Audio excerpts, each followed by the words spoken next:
Hi friends, அஸ்ஸலாமு அலைக்கும். எல்லோரும் எப்படி இருக்கீங்க? நான் ரொம்ப நல்லா இருக்கேன். Welcome to my channel Irfana vlogs. மறக்காமல் என் சேனலை சப்ஸ்கிரைப் பண்ணிக்கோங்க.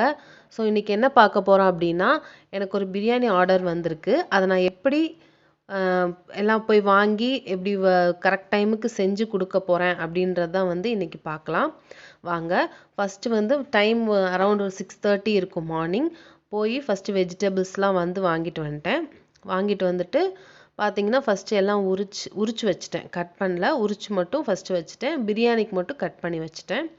பார்த்தீங்கன்னா எல்லாத்தையும் உரித்து நீட்டாக கழுவி வச்சாச்சு. நெக்ஸ்ட்டு வந்து இப்போ வந்து பிரியாணிக்கு கட் பண்ணிவிட்டேன். நெக்ஸ்ட்டு வந்து ரைத்தாக்கு வந்து கட் பண்ண போகிறேன். ஆனியன் ரைத்தாக்கு வந்து பார்த்திங்கன்னா நான் இந்த ஒரு கட்டர் யூஸ் பண்ணி தான் கட் பண்ணுவேன். அப்போ தான் எனக்கு கொஞ்சம் ஈஸியாக இருக்கும். ஸோ நிறைய வெங்காயம் கட் பண்ணுறதுனால இதில் கட் பண்ணால் எனக்கு கொஞ்சம் டைம் சேவிங்காக இருக்கும். ஸோ வந்து அதில் வந்து கட் பண்ணி நான் எடுத்து வச்சாச்சு. இஞ்சி பூண்டு பேஸ்ட் அரைச்சாச்சு. இது வந்து கிரேவிக்கு, பிரியாணிக்கு. ஸோ பார்த்திங்கன்னா எல்லாமே வந்து ரெடி ஆயிடுச்சு. அதுக்கப்புறம் வந்து சிக்கன் வாங்கிட்டு வரப்போம். இதெல்லாம் ரெடி பண்ணி வச்சுட்டு போய் சிக்கன் வாங்கிட்டு வந்துட்டு அதையும் வந்து நீட்டாக வாஷ் பண்ணி அரிசி வந்து கழுவி அதையும் ஊற வச்சாச்சு. அடுத்து வந்து பிரியாணி செய்ய ஸ்டார்ட் பண்ண போகிறேன். ஃபஸ்ட்டு வந்து பிரியாணி சட்டியில் எண்ணெய் ஊற்றிக்கணும். எண்ணெய் வந்து நான் ஒரு 1/2 லிட்டர் சேர்த்திருக்கேன். எண்ணெய் ஊற்றிட்டு பட்டை, ஏலக்காய், கிராம்பு ஆஸ் யூஷுவல் எல்லாத்தையும் போட்டு தாளிக்கணும். தாளிச்சிட்டு எண்ணெய் நல்லா காஞ்சவுடனே பட்டை, ஏலக்காய், கிராம்பு எல்லாம் சேர்த்துருக்கேன். சேர்த்து தாளிச்சிட்டு பெரிய வெங்காயம் சேர்த்திக்கணும். பெரிய வெங்காயம் பார்த்தீங்கன்னா நான் ஒரு 800 கிராம் ஒரு 900 கிராம் இருக்கும், சம்திங் இருக்கும், அவ்வளோ கட் பண்ணேன். கட் பண்ணிவிட்டு அதையும் வந்து சேர்த்துக்கிறேன். இது வணங்குறதுக்கு தான் வந்து நம்மளுக்கு டைம் எடுக்கும். ஒரு 20 மினிட்ஸ்னாச்சும் எடுக்கும். இது வந்து நம்மளுக்கு நல்லா வதங்கி வர்றதுக்கு. ஸோ இந்த அளவுக்கு வந்து நல்லா வதங்கி வரணும். ப்ரௌன் கலர் நல்லா டார்க் ப்ரௌனில் வந்ததுக்கப்புறம் தான் நம்ம அடுத்த பொருள் சேர்க்கணும். இது பார்த்திங்கன்னா பிரியாணி மசாலா. பிரியாணி மசாலா வந்து நான் உங்களுக்கு பட்டை, ஏலக்காய், கிராம்பு இது 3 வந்து அரைச்ச மசாலா தான் அது. பிரியாணி மசாலா காரத்துக்கு தகுந்த மாதிரி மிளகாத்தூள் ஆட் பண்ணிக்கணும். இப்போ 2 கிலோ நம்ம வந்து பிரியாணி செய்கிறோம் அப்படின்னா 2 ஸ்பூன் வந்து நம்ம பிரியாணி மசாலா ஆட் பண்ணணும். காரம் வந்து நமக்கு தேவைக்கு தகுந்த மாதிரி மிளகாத்தூள் வந்து ஆட் பண்ணிக்கலாம். இங்கே வந்து நான் 2 ஸ்பூன் ஆட் பண்ணியிருக்கேன். பத்தலாட்டி திருப்பி வந்து நான் ஆட் பண்ணிக்குவேன். ஸோ ஆட் பண்ணிவிட்டு புதினா இலை சேர்த்திக்கணும். புதினா இலை வந்து ஒரு கட்டு சேர்த்திக்கலாம். சேர்த்திட்டு அதையும் நல்லா வந்து வதக்கி விட்டுக்கணும். வதக்கி விட்டுட்டு பச்சை மிளகா ஆட் பண்ணிக்கலாம். பச்சை மிளகா வந்து ஒரு 7-8 பச்சை மிளகா ஆட் பண்ணிக்கலாம். ஆட் பண்ணிவிட்டு அதையும் வந்து நல்லா வதக்கி விட்டுட்டு தக்காளி ஆட் பண்ணிக்கலாம்.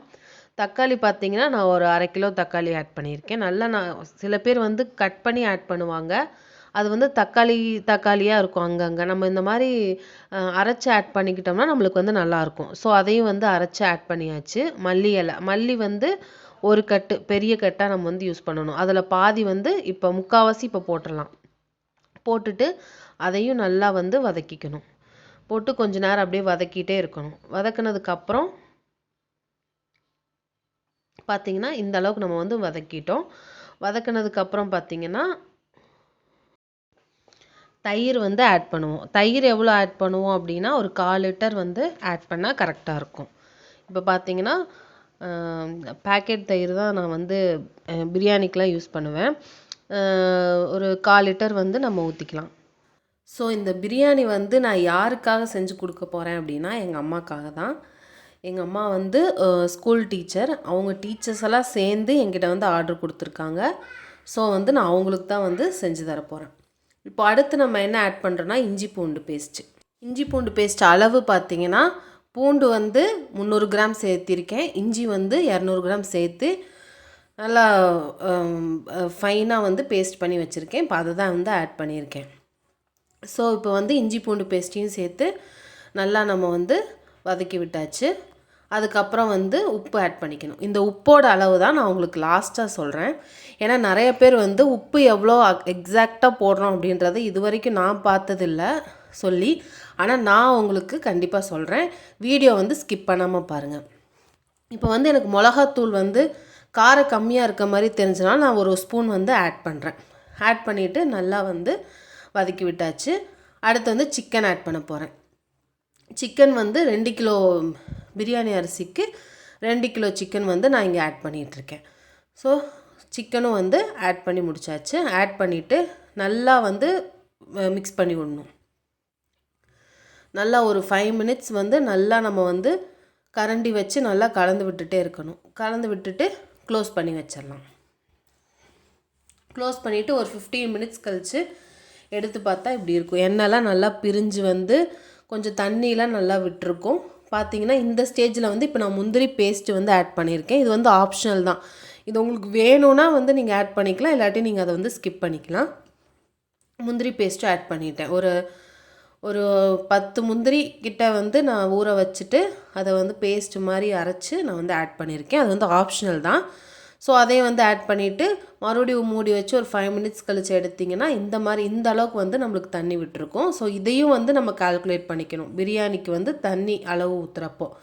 இப்போ நான் வந்து ஒரு ஒரு உலக்குன்னு சொல்லுவாங்கள்ல, அதில் வந்து 2.25 உலக்கு வந்து அரிசி வந்து நான் வந்து ஊற வச்சேன். அதுக்கு தண்ணி பார்த்திங்கன்னா 3 டம்ளர் தண்ணி, 3 அலாக் தண்ணி வந்து நான் ஆட் பண்ணியிருக்கேன். இப்போ பார்த்தீங்கன்னா நான் உங்களுக்கு எதில் வந்து அரிசி போட்டேன்றதை உங்களுக்கு நான் இப்போ காமிக்கிறேன் பாருங்கள்.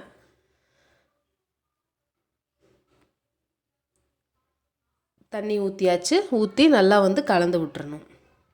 இப்போ பார்த்தீங்கன்னா அது எந்த படின்னு சொல்லுவாங்க, இந்த படியில் தான் நான் வந்து 2.25 படி அரிசி போட்டேன். அதுக்கு வந்து நான் வந்து 3 படி தண்ணி வந்து ஊற்றிருக்கேன். 1க்கு 1.5 கணக்கில் 2.25க்கு வந்து 3.25 அளவு தண்ணி ஊற்றுவாங்க. நான் 3 படி தண்ணி ஊற்றிருக்கேன். ஊற்றிட்டு லெமன் கொஞ்சம் ஒரு கொதி வர மாதிரி அந்த பபிள்ஸ் எல்லாம் அந்த நுர கட்டி வந்த உடனே நம்ம வந்து லெமன் ஜூஸ் புழிஞ்சிக்கலாம். லெமன் வந்து நான் இங்கே 2 லெமன் புழிஞ்சிருக்கேன். புழிஞ்சிட்டு நல்லா வந்து மூடி வச்சிடலாம். மூடி வச்சுட்டு நல்லா கொதி வந்ததுக்கப்புறம் நம்ம வந்து அரிசி போட ஆரம்பிச்சிடணும். இப்போ பார்த்தீங்கன்னா நல்லா கொதி வந்துருச்சு. கொதி வந்துட்டு நம்ம வந்து அரிசி போட ஆரம்பிச்சிடலாம். அரிசி பார்த்திங்கன்னா சொன்னேன்ல 2.25 படி அரிசின்னு சொன்னேன்ல. ஸோ அந்த 2.25 படி அரிசியும் வந்து நம்ம நல்லா வடிகட்டிடணும். தண்ணியை நல்லா வடிகட்டிடணும். அரிசி சேர்க்கும் போது தண்ணி வந்து நல்லா வடிகட்டி சேர்த்திடணும். எல்லா அரிசியும் சேர்த்தாச்சு. நல்லா கலந்து விடுறது பார்த்திங்கன்னா அந்த ஓரமாக வச்சு அந்த கரண்டியை வந்து லைட்டாக இது பண்ணணும். ரொம்ப நம்ம கிண்டிட்டோம்னா சிக்கனில் என்ன ஆயிரும்னா உடஞ்சிரும். ஸோ வந்து நம்மளுக்கு வந்து அது சிக்கன் தனித்தனியாக இருக்காது. ஸோ கலர்றது வந்து ரொம்ப ரொம்ப முக்கியம். இப்போ நான் கலர்றேன் பார்த்திங்களா, இந்த மாதிரி மட்டும்தான் கலரணும். அந்த மாதிரி கலந்து விட்டுட்டு மறுபடியும் மூடி வச்சு தண்ணியும் அரிசியும் லெவலாக வர வரைக்கும் நம்ம வந்து இப்படியே வச்சுருக்கணும், மூடி வச்சுருக்கணும். இப்போ பார்த்தீங்கன்னா கலந்து விட்டாச்சு. இப்போ வந்து மூடி போட்டுட்டு எடுத்து பார்த்தோன்னா இந்த அளவுக்கு இருக்குது. அரிசியும் தண்ணியும் லெவலாக வந்தோடனே நம்ம வந்து தம் போட்டுறணும். ஸோ நான் ஒரு சீக்ரெட் சொல்கிறேன்னு சொன்னேன் பார்த்தீங்களா, அது என்னென்னா உப்போட அளவு. இது வரைக்கும் யாருமே கரெக்டான உப்பு ரேஷியோ வந்து சொன்னதே கிடையாது எனக்கு தெரிஞ்சு. எல்லாம் தேவையான அளவு போடுங்க, 2 ஸ்பூன் போடுங்க, 2 டேபிள் ஸ்பூன் போடுங்க, அப்படி தான் சொல்லுவாங்க. ஆனால் நான் உப்பு எவ்வளோ போடணும் அப்படின்னா 1 கிலோ அரிசி 1 கிலோ கறிக்கு கரெக்டாக 40 கிராம்ஸ் வந்து உப்பு ஆட் பண்ணணும். 40 கிராம் வந்து அளவு வந்து உப்பு வந்து ஆட் பண்ணணும். எவ்வளோக்கு 1 கிலோ அரிசி 1 கிலோ கறிக்கு. ஸோ வந்து பார்த்திங்கன்னா இப்போ மல்லி சேர்த்தாச்சு. தம் போட ஆரம்பிச்சிடலாம். தம் எப்படி போடணுன்னா ஸ்பீடாக தோசைக்கல் வச்சு அதுக்கு மேலே பிரியாணி சட்டி அதுக்கு மேலே வெயிட் வைக்கணும். ஸ்பீடாக ஒரு 5 மினிட்ஸ் வச்சுட்டு அப்புறம் சிம் பண்ணிடணும். சிம் பண்ணி ஒரு 15 மினிட்ஸ் சிம் பண்ணிவிட்டு ஆஃப் பண்ணிவிட்டு விட்டுறணும். ஒரு 20 மினிட்ஸ் கழிச்சு எடுத்தோன்னா நம்மளுக்கு சூப்பராக பிரியாணி வந்து ரெடி ஆயிரும். ஸோ பிரியாணி ரெடி ஆயிருச்சு. எல்லாமே வந்து பேக் பண்ணியாச்சு. பிரியாணி பார்த்திங்கன்னா பிரியாணி, சில்லி சிக்கன், ரைத்தா, இது வந்து பிரியாணி சால்னா எல்லாமே ரெடி பண்ணியாச்சு. கரெக்டாக 12:30க்கெலாம் ரெடி ஆயிடுச்சு. நாங்கள் அம்மா ஸ்கூலுக்கு போய் கொடுத்துட்டு கரெக்ட் டைமுக்கு பார்த்தீங்கன்னா கொடுத்துட்டு ரிட்டர்ன் வந்தாச்சு. அவ்வளோதான் ஃப்ரெண்ட்ஸ். தேங்க்யூ. மறக்காமல் சப்போர்ட் பண்ணுங்கள். பாய்.